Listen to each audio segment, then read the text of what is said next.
அன்பான மீசை அண்ணாச்சி நேயர்களுக்கு வணக்கம்.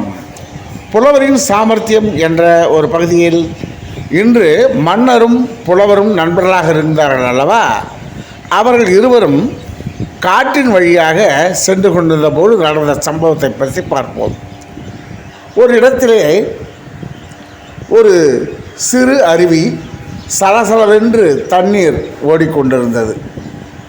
முன்னாள் புலவரும்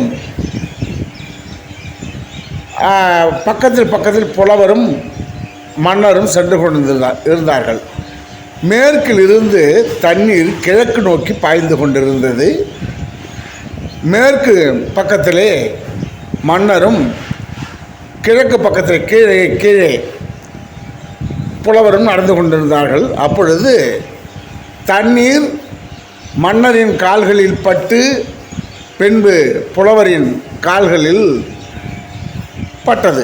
உடனே மன்னருக்கு சற்று தலகணம் ஏற்பட்டது. அதை கௌரவமாக புலவரிடம், என்ன புலவரே, பார்த்தீரா, நீர் கூட என் காலில் விழுந்த பின்புதான் காலில் விழுகிறது என்றார்.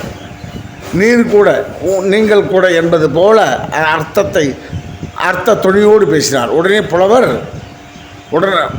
சற்றும் தாமதிக்காமல், நீரே காலில் விழுந்தால் அதற்கு நான் என்ன செய்வது என்று சிலேடையாக கேட்டார். நீரே காலில் விழுந்தால், தண்ணீரே அல்லது நீங்களே காலில் விழுந்தால் நான் என்ன செய்வது என்பது போல புலவர் கேட்டதும், தான் விதைத்த விதை தனக்கே எதிராக திரும்பியதை கண்டு வெக்கி தலை குனிந்தார். புலவரின் சாமர்த்தியத்தை எண்ணி வியந்தார். இதுதான் நட்பு. என்ன நேயர்களே, புலவரின் இந்த சாமர்த்தியமான பேச்சு உங்களுக்கு பிடித்திருந்தால் மீசை அண்ணாச்சி சேனலை லைக் செய்யுங்கள், ஷேர் செய்யுங்கள், சப்ஸ்கிரைப் செய்யுங்கள், பெல் பட்டனை ப்ரெஸ் செய்து உங்கள் இருப்பை பதிவு செய்து கொள்ளுங்கள். மீண்டும் ஒரு நல்ல தகவலோடு உங்களை சந்திக்கின்றேன். மீசை அண்ணாச்சி. நன்றி, வணக்கம். வாழ்க வளமுடன்.